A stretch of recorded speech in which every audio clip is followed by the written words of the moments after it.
So let me introduce Okay. today Meg Ross. Thank you, Reverend Ross, for being with us today. My pleasure. Yeah, it's a blessing, and I think it's something that we have been looking forward to share a bit more, especially in the midst of where we are, all of us in this moment, in our personal history, in with our congregations, as lay leaders, as priests, as bishops. There's something that comes across and is a loss and grief, and how we deal with that, and how we are experiencing that in our midst. So, and you come up with this background of dealing with exactly this with priests, with lay leaders, with students as well. So thank you for being with us and the opportunity to share all of that experience with us. And I invite you to take it from here now. Thank you. Thank you. Thank you.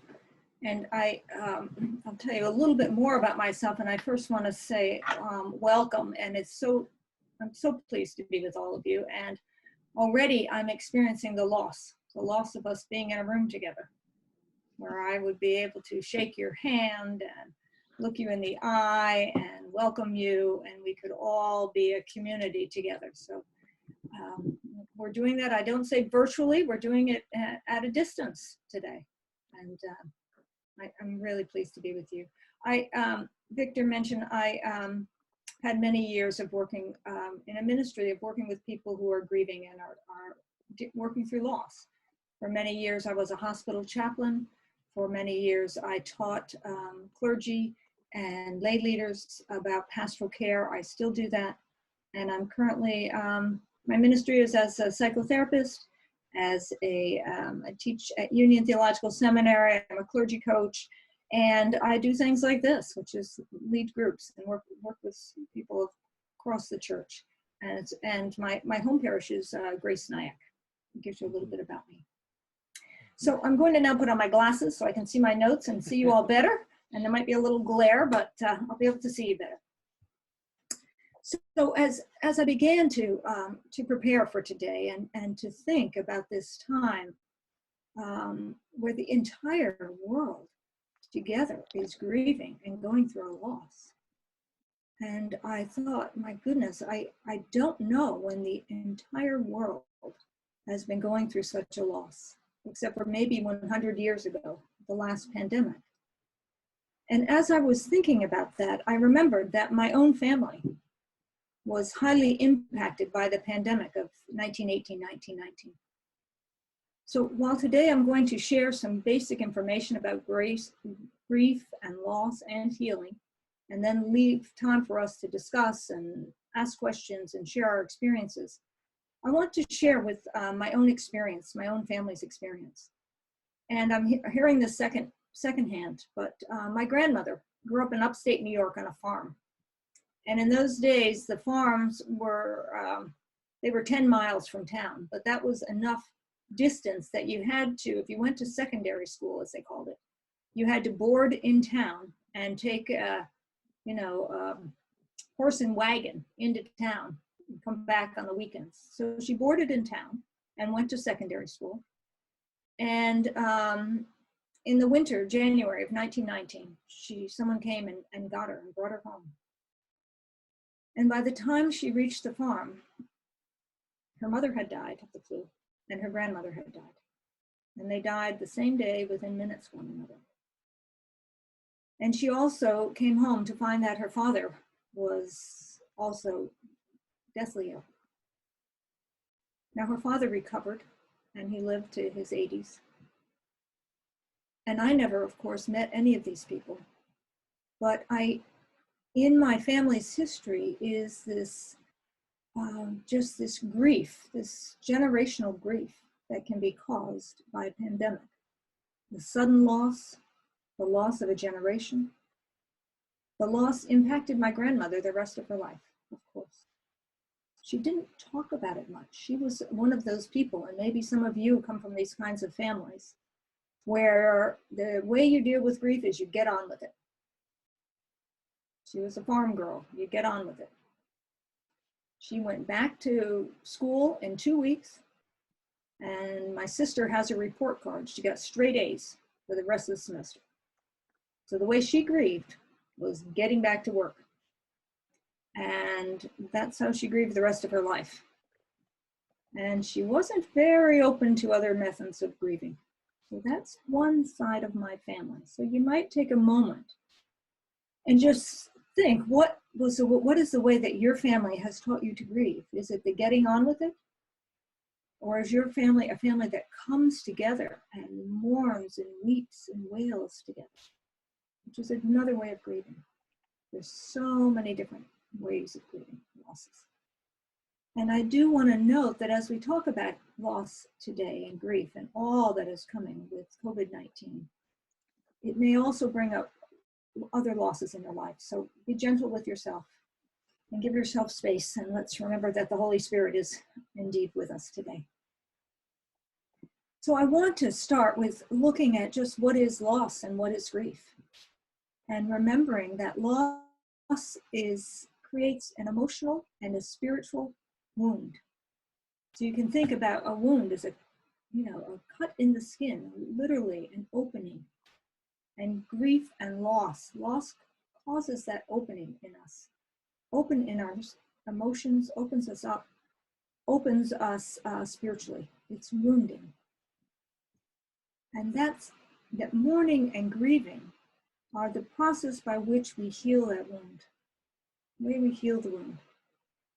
And you can think, having worked in hospitals for years, maybe some other of you have, that if you have a puncture wound, a deep wound, the last thing you're supposed to do is cover it over. It needs to breathe. And if you have a wide wound, it needs to be brought into size so it can heal. And it's not so dissimilar with our losses. Some of our losses need to breathe a bit. Some of them need to be absolutely not covered over. So if we think about loss as a wound, then we can think about grieving and mourning as actually a way toward healing. And in this time, we know the losses are tremendous. So grief then, we can think about as that internal experience of loss, and mourning as the external manifestation, how we as individuals, as a church, as a collective, work through those wounds. And also very much thinking about grief as something that is embodied. It's not surprising that we talk about a broken heart. We're talking about the weight of grief. Our bodies feel grief. Our bodies know it. We know grief. We know loss in our bodies. Certainly not a disembodied experience at all. So if we think, let's take a moment with loss, and in this time, there is certainly the ultimate loss and loss of life. Now, I don't know that any of us have not been touched yet by the loss of life, whether our families or our churches or our communities. And then we know throughout life, there are so many different types of loss. And I want to name some of those just to remind us. And I know a lot of this will be not new to any of us. We all have lived full lives. We know loss. But when we think about loss, we think about the full breadth. The loss of life, certainly. The loss of jobs, huge at this time. The loss of safety. The life as we knew it, when we could hop on a bus, get on the subway, go to church and give someone a sign of peace with a shake of a hand, hug our friends and relatives. Huge losses. And then, of course, there are all kinds of losses around hopes and dreams. Since I do a lot of work with people of all different ages, I'm hearing with young people the loss of their dream of beginning a career, having the weddings this spring. Those are done. Graduations, virtual. Who wants a virtual graduation? Right? Virtual birthday parties. Right? The loss of new beginnings. Right? So on and on, those social losses. And then there is the the loss of just the world as we knew it, not knowing what the future brings. And none of this is new to COVID-19, but all of it is being brought up by this particular crisis. So as I give the information, I encourage you to begin to think about what are your experiences. So when we move to the discussion, you can kind of been collecting some of your own experiences, your own questions as we go along.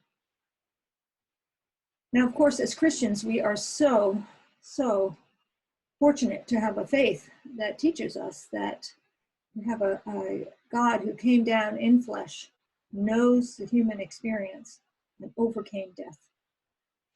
That is something we can rest on. It does not take away the pain, but it is something we can absolutely rest on.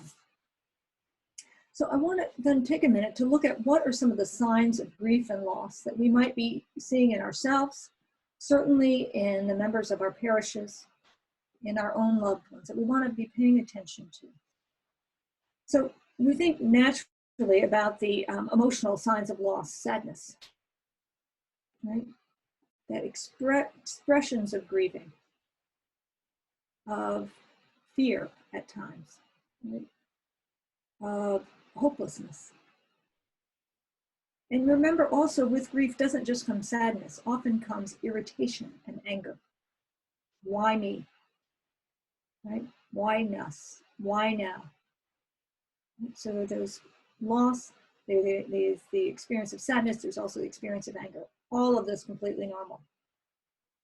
Then, of course, are the spiritual signs of grieving. You know, for some, it's a real loss of faith. I'm sure all of you have wondered, where is God in this? Where is God in this? Others will find a renewed faith. You know, God is the only thing getting me through. In my years as a chaplain, I've heard both of those. How could God be doing this to me? And God is the only one who's helping me survive. And all completely natural. Then there are the physical signs of grief. And some of them are, a colleague of mine said, your brain won't work the same way. Brain won't work like normal. And there's really something to that. Our brains, you know, can get muddled. Can't think straight. Say, what's wrong with us? No, totally normal. You may literally feel weakness. I once had a sudden loss and my knees gave out under me. My legs gave out, like they, you know, you hear in the novel, the person didn't faint, but literally my legs got weak. You know, our bodies may feel weak. We may feel tired. And all physical signs of loss and grief, completely natural and normal.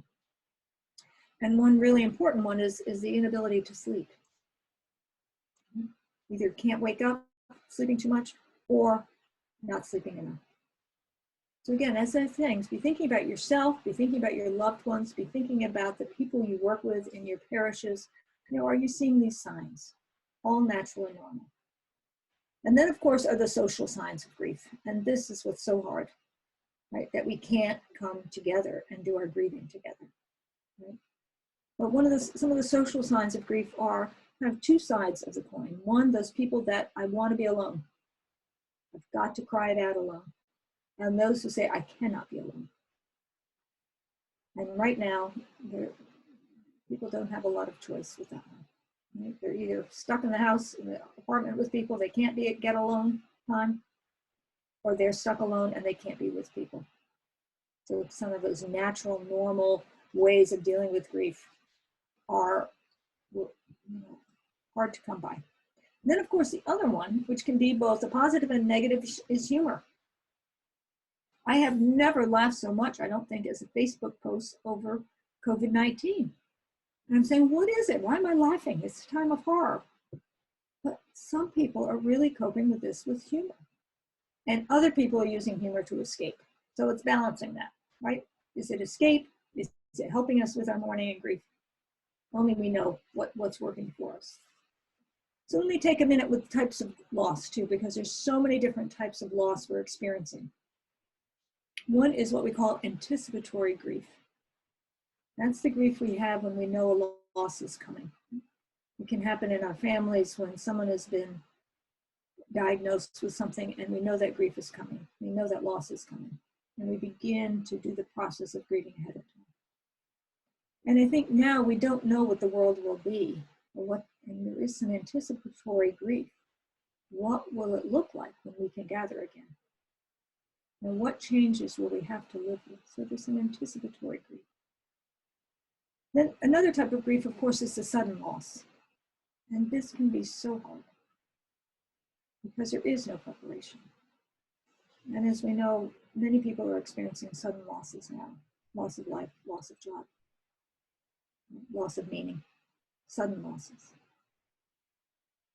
There's what we call a complicated grief. And that is the grief that has many different aspects to it. And I certainly think that this time is leading to a very complicated grief. And it's one of the hardest to heal and needs particular attention.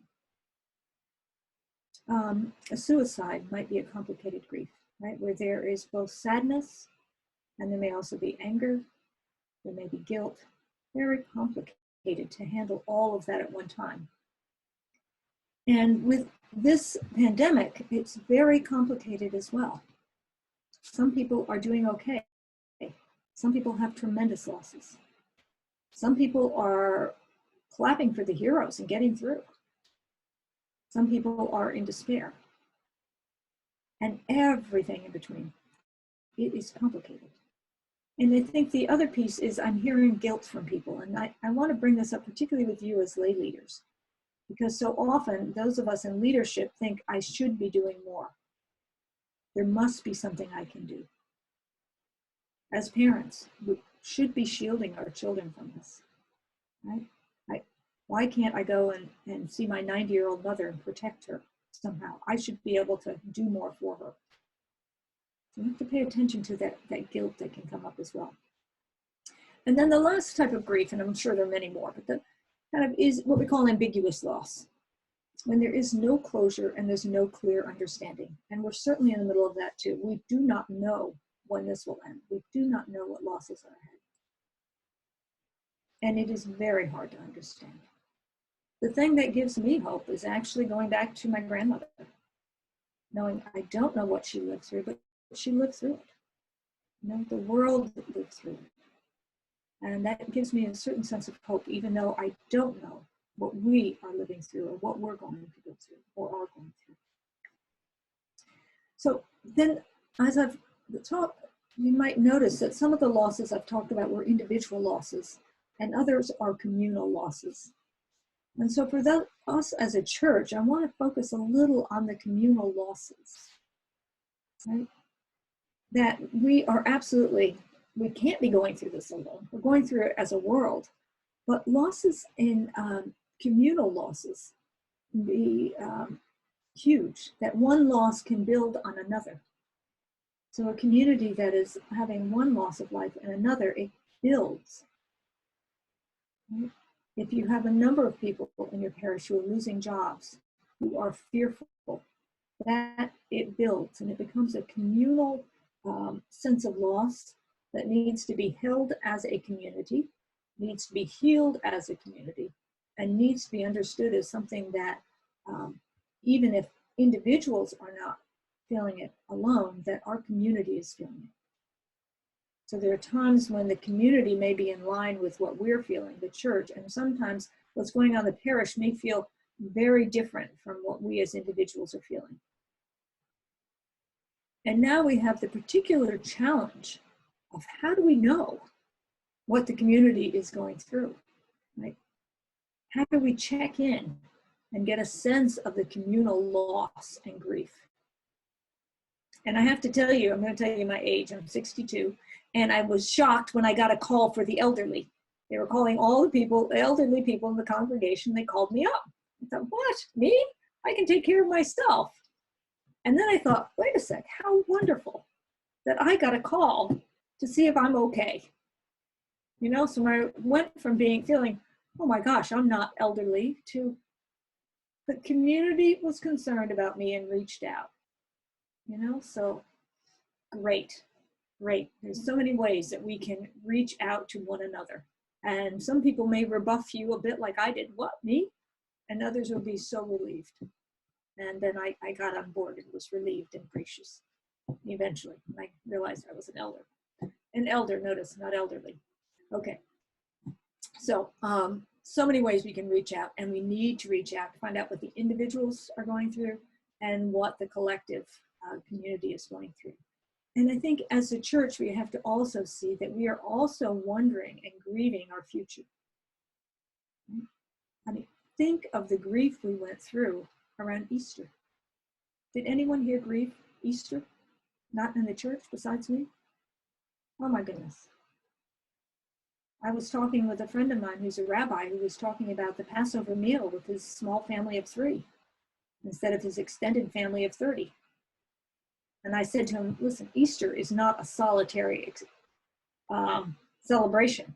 We do it big, we do it loud, we do it with smells and bells. This is not something we want to be doing in isolation. Huge losses. So then we begin to think, how do we as a church move forward from these communal losses and grieve communally, and not knowing what actually we're coming back to as a church, when we're coming back to it, and what our church and our community are going to look like. We just don't know. And that is common with all losses. We can't see the other side. We've got to go through this process of mourning and grieving so that we can get to the other side and discover what's new, So although not all of you are clergy, I know that I want to speak to some of the losses of the clergy, if you're lay leaders who are working closely with clergy, and tell you some of the things I'm hearing that you may also identify with. But some of it can be like a loss of identity.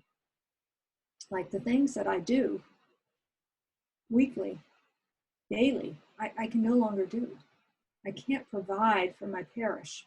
I can't preside over the Eucharist, something that gives me life and is a way that I feed and care for my people. And you may be feeling that as priests, those of you who are lay leaders may be feeling that as lay people. How do I care for my community during this time? A loss of identity can be a loss of spiritual strength. I hate to even mention it, but some people are feeling a loss of spiritual strength, lay or clergy. And then again, others are saying, this is, my goodness, my God is with me in a new way. And can be a loss of ability to use one's gifts and skills. Like I said, for me, I'd much rather be with you in person. Right? I could be walking up and down, could have a conversation more while I'm talking, we'll get to that, but it would be a different presentation. That loss of being with one another. So our clergy are feeling that, you as clergy may be feeling that, and you as lay leaders. The gifts and strengths that you have may feel thwarted in a real time of loss right now. So I want to take a minute then and think about myths about grieving so that we can undo the myths, so that we can, as individuals and community, to grieve well. So one myth is that the pain will go away faster if you ignore it. Now, I think that was, as I said, kind of the myth in my grandmother's family. You get back to work and the pain will go away. Now, for some people, getting back to work is a great healing method, which is why it's so hard for some people, they can't get back to work right now. But it's not about ignoring it. Ignoring it does not make it go away. As I said, if you think about a wound, it needs to breathe. There needs to be a way to express the feelings, to have a community support you. So this myth of just forget about it, move on, doesn't work. There are a lot of ways to grieve, but ignoring it is not one of them. Then there's this other myth about be strong in the face of loss. That is the thing, you gotta be strong. And that crying is weakness. And especially as leaders, you can't let everybody know that you're falling apart. No, we're all human. Leaders are not. We cry, we grieve, we fall apart a bit. One of the things that has been a gift to me is that some of my mentors over the years have allowed me to care for them. They cared for me, and now I could care for them. So for us as leaders, we want to know, are we allowing others to care for us when we need it? Are we allowing ourselves to fall apart of it? And know that that's okay. Holding it together is not the only way. And then there's the opposite side, the myth that if I don't cry, that I'm not feeling the loss. I was leading a group just last week, on Zoom, of course, and one member said, every day I'm crying about the deaths in New York, about the losses in my community, about what's going on in my church. I'm crying every day. And then another person said, oh my goodness, I haven't cried once since this began. Maybe there's something wrong with me. No. There are those of us who cry it out and those of us who don't. And those of us who find one day, all of a sudden the tears come. And it's really important for us to make space for those different types of grief in ourselves, in our communities. Another myth is that grieving has a certain lifespan. Often people say if you're grieving a death, you have 1 year and you get on with it. How can grieving have a lifespan? It's different for everyone. But I do think about my Jewish friends and colleagues and the Jewish mourning rituals that are so strong. They have the ritual, you know, that for a loss of a close family member, and they have it just explained exactly who's a close family member. You only sit Shiva, which is 7 days in the house for close family members. You stay home. People come to you. They feed you. They bring sweet things so you can taste the sweetness of life again. You might rend your clothing, and you only talk about the one who's deceased. And you do that for 7 days. Just very prescribed time of grieving. And then at the end of the 7th day, you literally walk out of the front of your building and walk around the corner. And then you start your year of mourning. But there's the idea that you grieve for a period and then you open your life again. And then they have a year worth of prayers. And then that time ends as well. Now, it's not that we have 7 days for this loss and a year for that loss. But I think there's something really wonderful in this idea that we can come together, and we have to find ways to do that at this time, for really difficult losses, and just stop everything and allow people to care for us. And then we come out of that and we go to the next phase of life and we find out what that is. And as a church, there are members of our congregations that need that just caring. They've had huge losses. And then they'll need a period of time, as will we, to move on to the next phase of life. Continuing the mourning, but move on to the next period of life. And we don't know how long that takes. And some losses, of course, that is a lifetime. The loss is so huge, it is not over. It changes, but it's not over.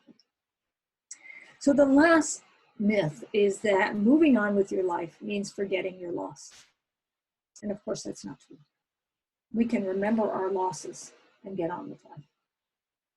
And there are many sweet ways of remembering losses.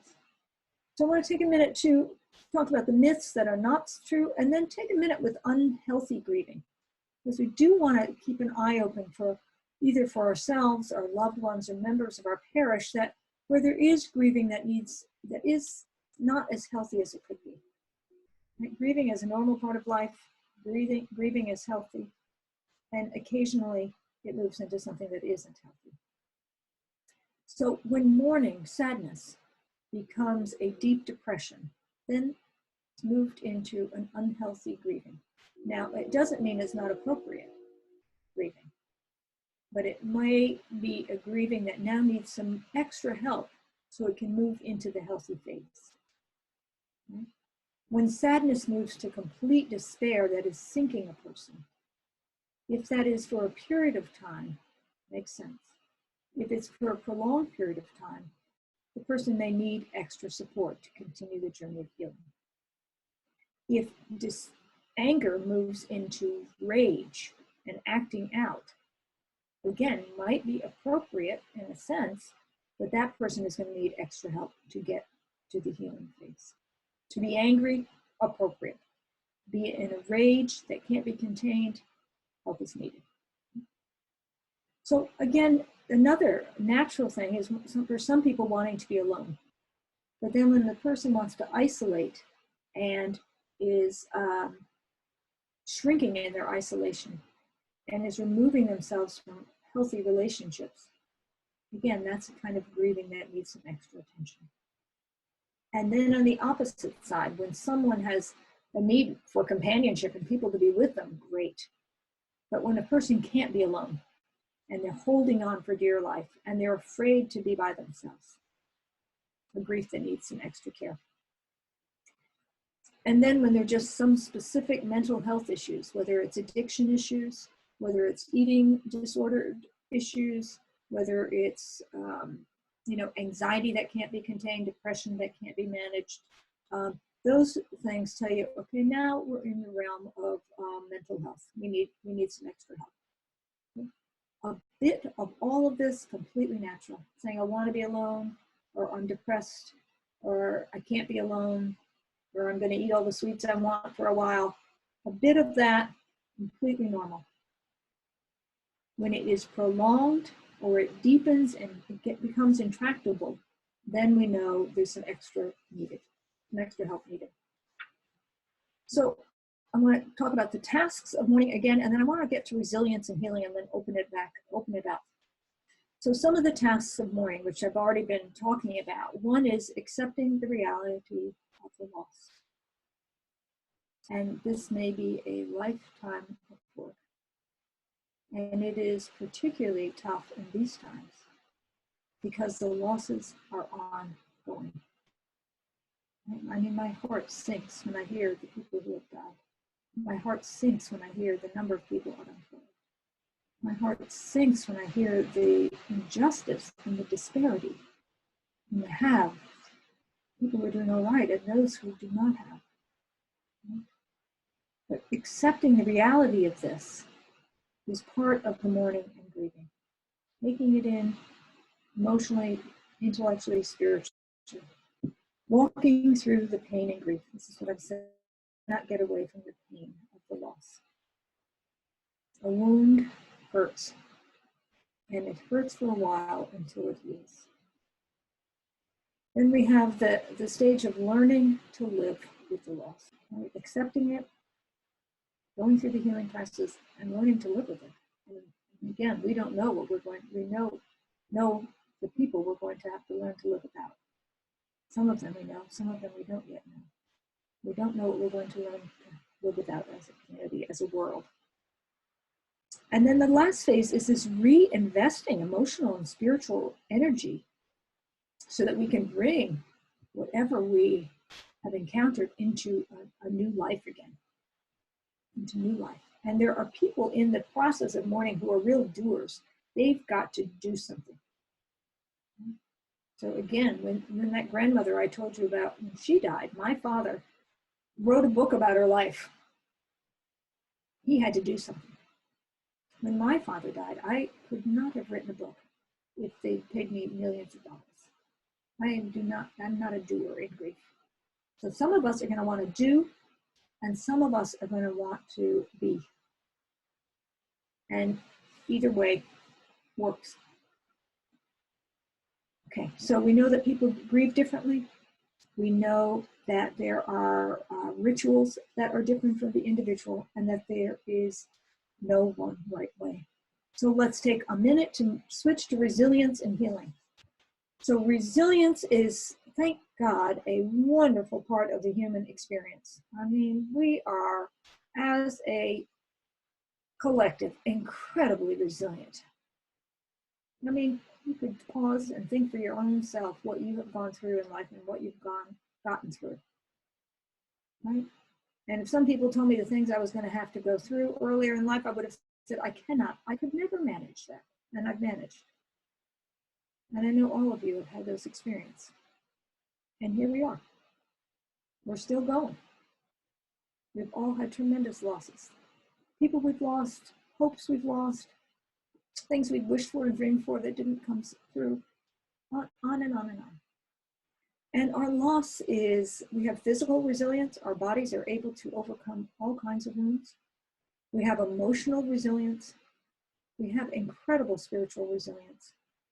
And as a church, this is where our strength lies. We can come together as a church and worship and weep and grieve, and we have incredible rituals for that. And we are resilient. And it's such an important time when we move with our grief to not to cover over the grief, but to begin to look for signs of resilience. And I think we can say one right here. We're coming together on Zoom. We didn't say, okay, we can't meet. Here we are. Here we are. We're looking for ways to move forward. We are resilient people. And there will continue to be losses, and there continue to be ways that we can keep our eyes open for resilience. So I want to pause there